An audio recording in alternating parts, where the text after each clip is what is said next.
Hi, it's good to be back. Nice to see you all. Hello out there in Zoom land. So the title of my talk is Step Up, which when you first hear it makes you think step up to do something, step up into your role. But what I want to talk about is what instigates the action, the intention for action. And I know, I'm sure a lot of you here feel as I do that lately the world and our country is going through some things that make me upset or uncomfortable, even angry, frustrated. And these feelings, while an impetus for action, also are an impetus to lead us into reactions. You know, you get angry, you lash back out.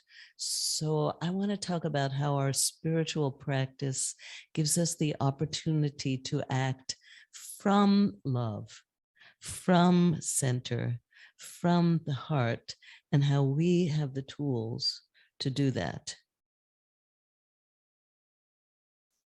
And oddly enough, I wrote a song about it because that's what I do.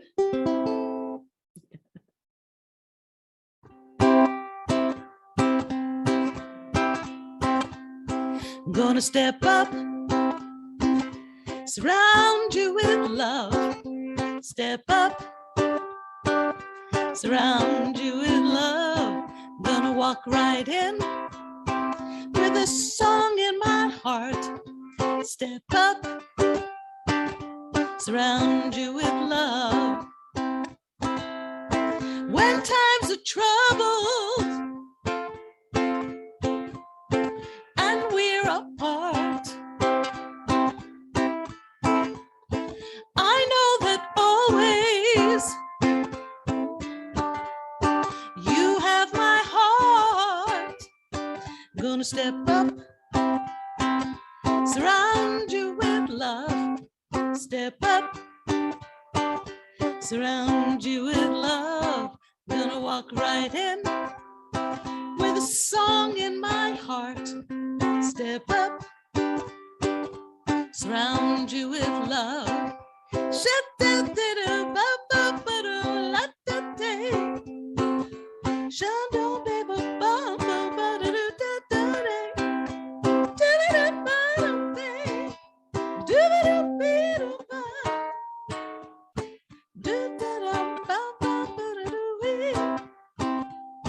I'm gonna jump up with a grin and a beat.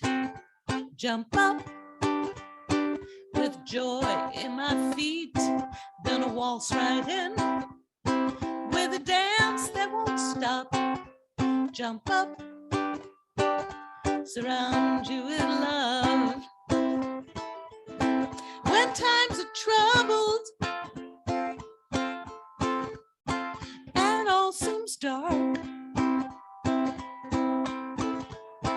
I know that this day our dreams will start. Gonna jump up with a grin and a beat. Jump up with joy in my feet. Gonna waltz right in with a dance that won't stop. Jump up, surround you with love. Shoo-doo-doo-day, shoo-doo-doo-doo-doo-day. Dun, dun, dun, dun, dun, dun, dun, day. Do, do, do, do, ba, ba, ba, do, do, do, do, ba, ba, do, ba, ba, ba, do, dun, dun, do, do, do, ba, ba, ba, do, do, do.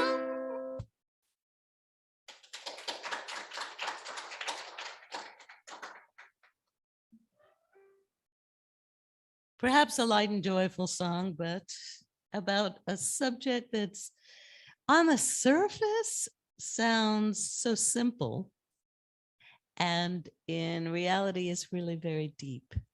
And that is getting to the source of what leads us to action and where our actions take us how we build our life, how we interact in our community, how we interact in our life, and just how we see ourselves. I think the idea of self-love and the idea of confidence in our own place in this universe can get overwhelming and can seem like something too much, something too big. Like you have to be something in particular, like you have to be perfect, or you have to, in order to step up, you have to like lead the country, the community, the choir, the co-op, whatever. And in reality, each one of us is an intricate piece of the puzzle. And for that reason, we are so important.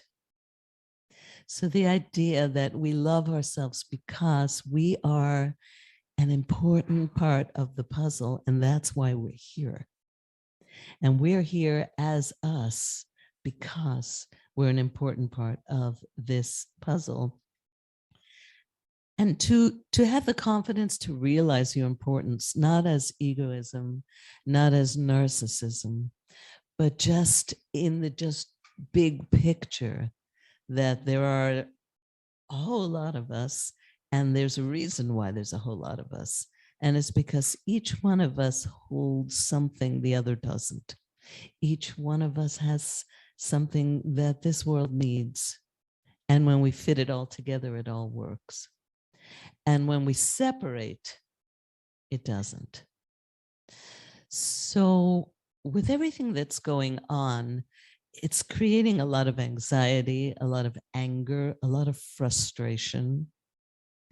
And these emotions tend to be held tightly in the body, and they tend to be held tightly in the heart. And they tend to separate us. Because when you're tight in your body and tight within your heart like that, you're not open to each other or even to other aspects of yourself. So the idea of divide and conquer starts working brilliantly, because all you have to do is say something that makes people angry or really frustrates them, or do something that angers or frustrates people of conscience, and you already are starting to create that friction, that separation. And when you separate, and we're not working together with compassion, with universality of some kind, then the world is not working well. And I think we can see all around us that this is what's happening. And very, very clever people, whether they're doing it intentionally or not, and I believe some of it is with intention, are creating this tension and frustration in people, and not just women, and not just people of conscious, and not just people of color, and not just people of different origins in our country or in our world. But they know that if you create this tension and this frustration, it separates people,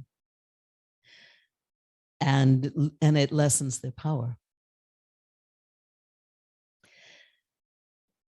So I started really thinking about this because the last couple of weeks I've been really upset.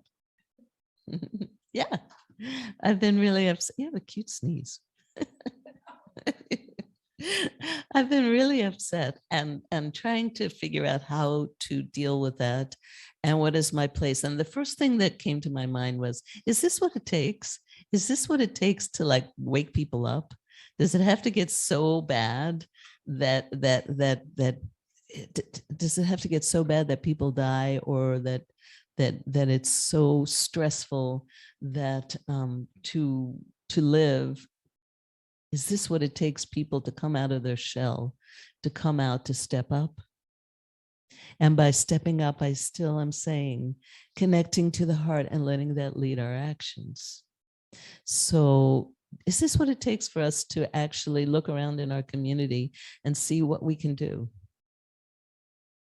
which may be watering your neighbor's garden,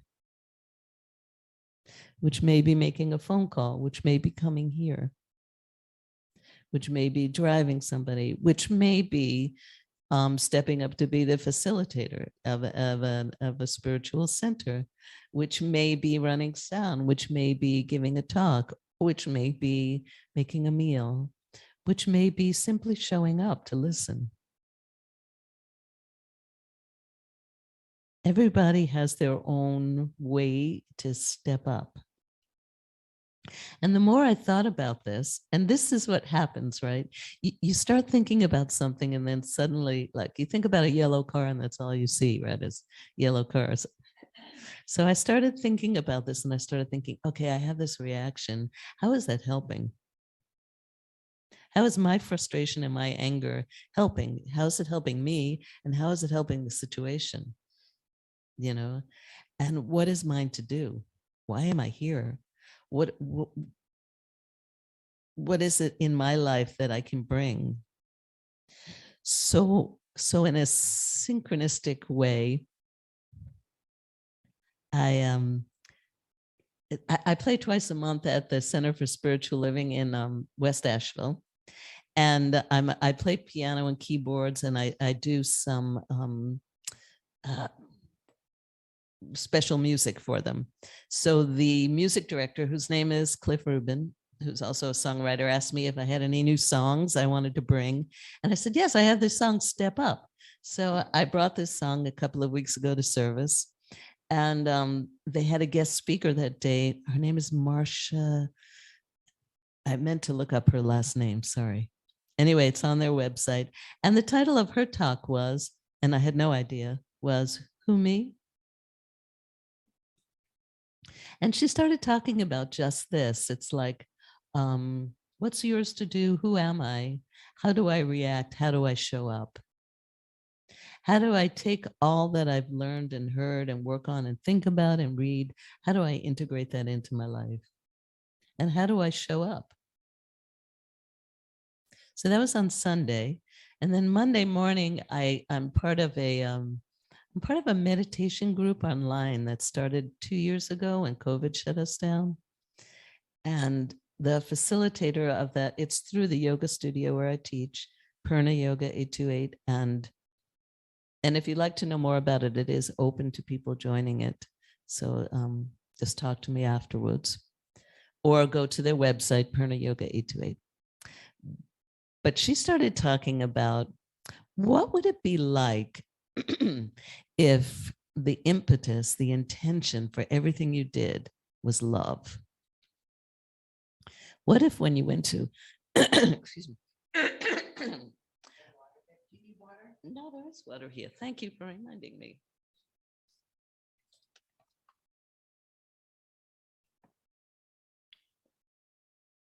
So what if you brush your teeth with love?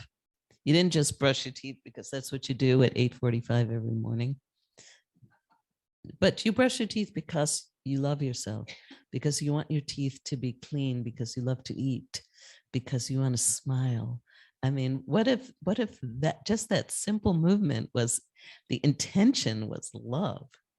So in the course of a day, there's like what, something like 33,000 decisions you make and intentions and things. So I'm not asking, that you get paralyzed by this, like, why am I doing this? Why am I doing this? But here's a challenge. Pick something that happens in your day that you do routinely without thinking. Taking off your shoes when you walk in the door. I mean, turning on the teapot, whatever you do. Take one action that you do regularly in your life and think about it. Think about what is my intention and create this intention from love first, from the heart first. So somebody tell me one thing you do every day. Anybody? Go to bed. Okay. Yeah. No, that's great.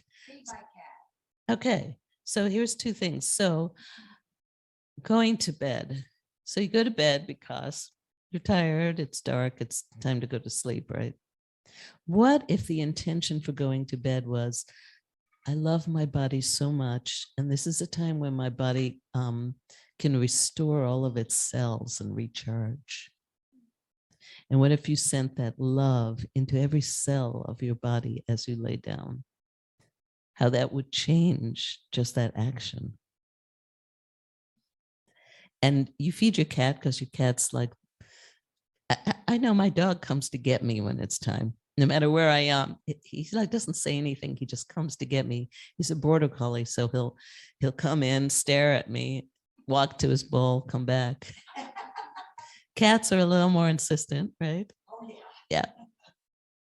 So, of course, you love your cat. That's why you're taking care and feeding your cat. But what if it was the food that I'm giving you is nourishing the body of this being, this beautiful being? And just the act of touching the food and putting it in this bowl and putting it before them and having them eat it is so full of love. What if that action was so full of love because you are so full of love that everything, so if you take one action, small, simple actions, and really instill in it that it comes from your heart and it comes from this place of love, and you start doing that all the time with all these different things in your life, suddenly your reactions come from love. Not suddenly, but gradually.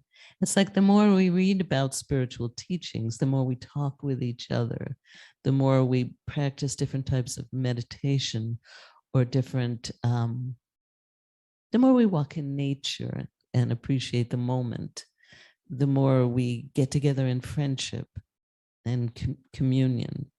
These things add up so that our life improves, so that we are more able to show up and step up with love. So this is really what I wanted to talk about.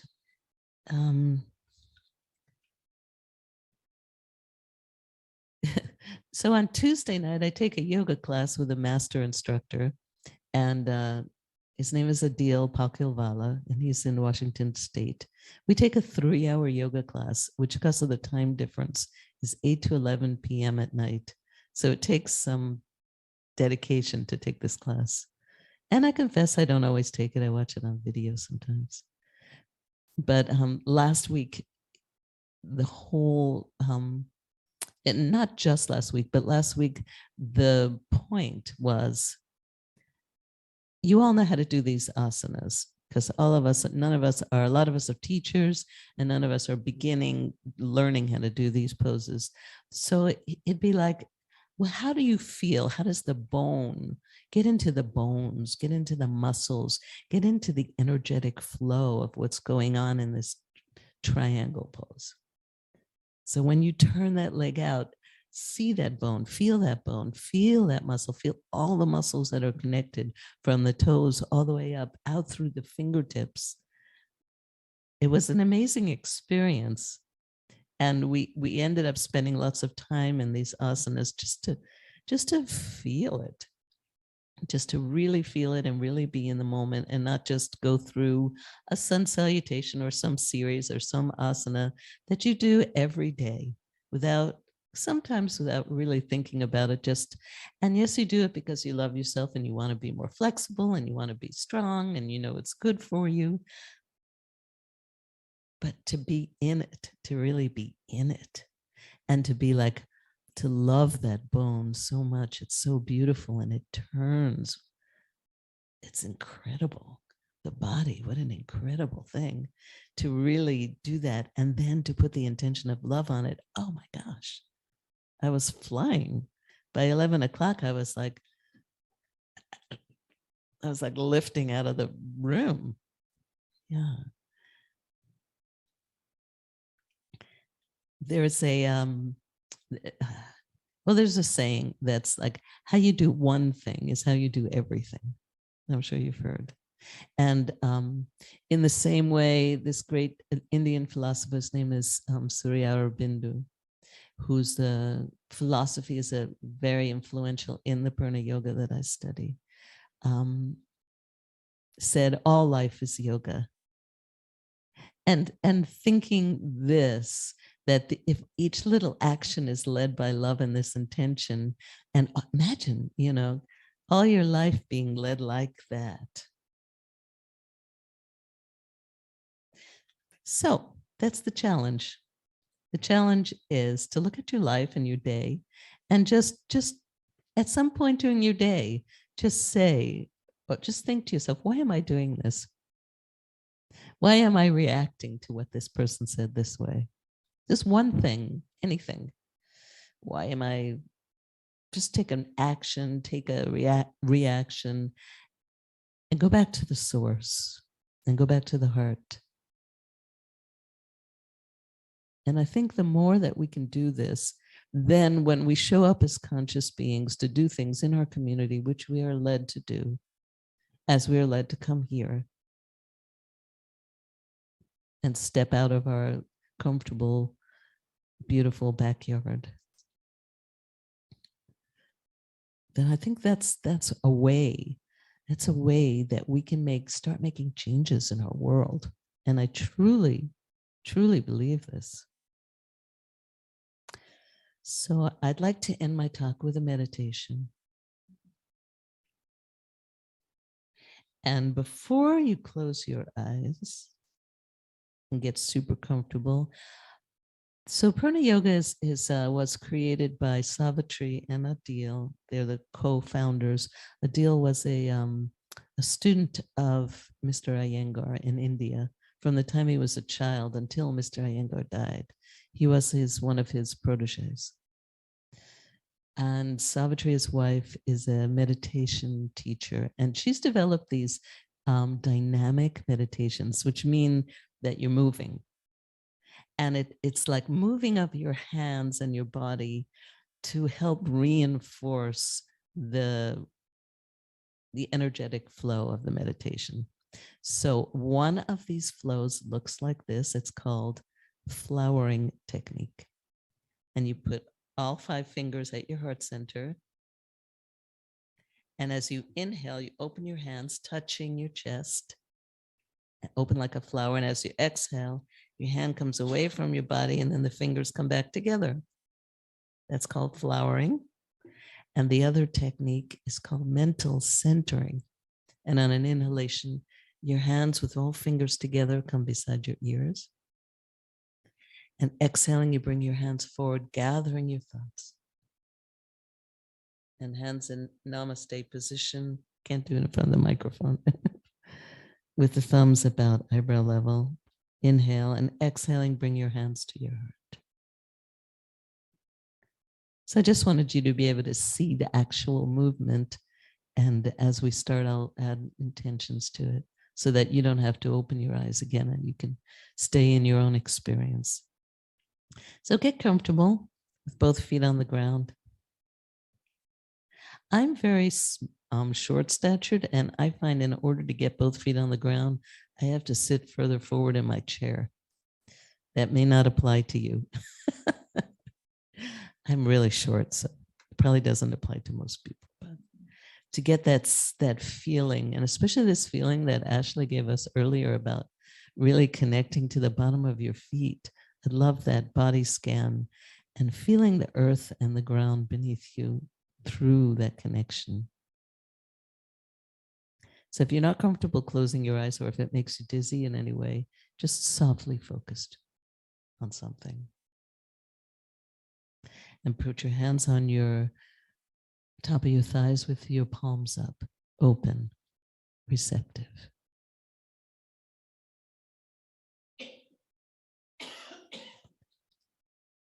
And become aware of your breath by following your breath. Feel the cool air coming into your nose.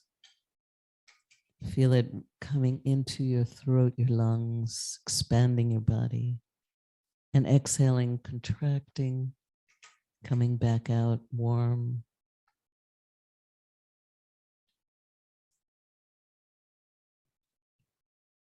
And just take a few moments to just really experience your breath, all the parts of it in your body. People say focus on your breath, but actually follow the path of it.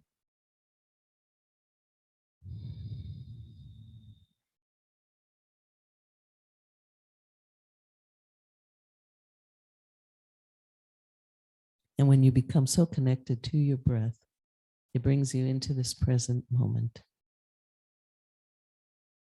And take the third fingertip of your right hand, bring it to your heart center. So that's in the center of your chest, about armpit height. And just gently massage there. And just make contact with this place, your heart.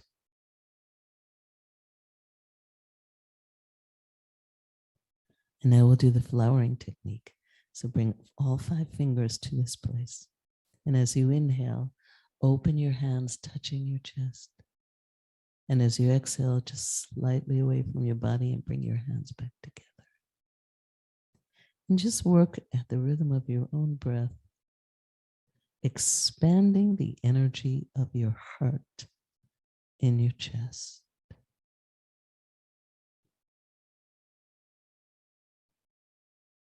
And either do it or just imagine it, visualize it.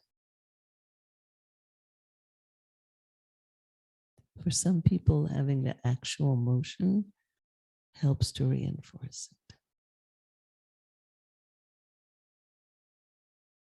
And then let your hand once again rest on your thighs.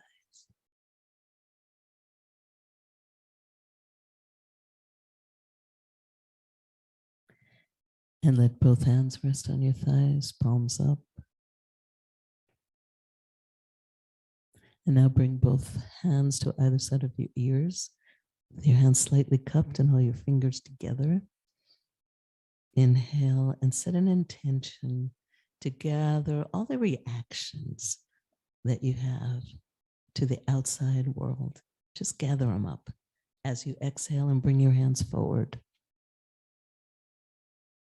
Palms together, namaste. Inhale, and then bringing these thoughts, these reactions down. Let your mind follow your hands as you come back to the heart and your thumbs land at your sternum. And let's do that 2 more times.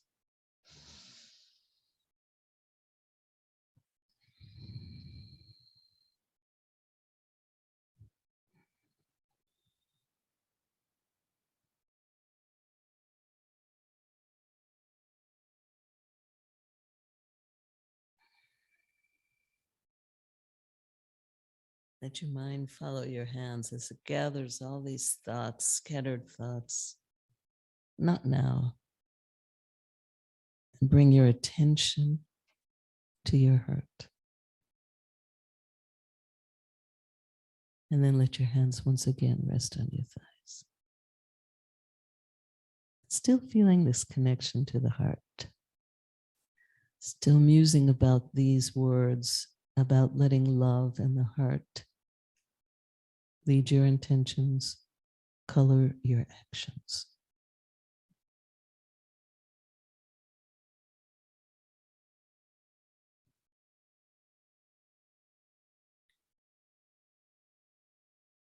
And bring your attention to your inhalations as you begin to come out of this short meditation. And slowly open your eyes.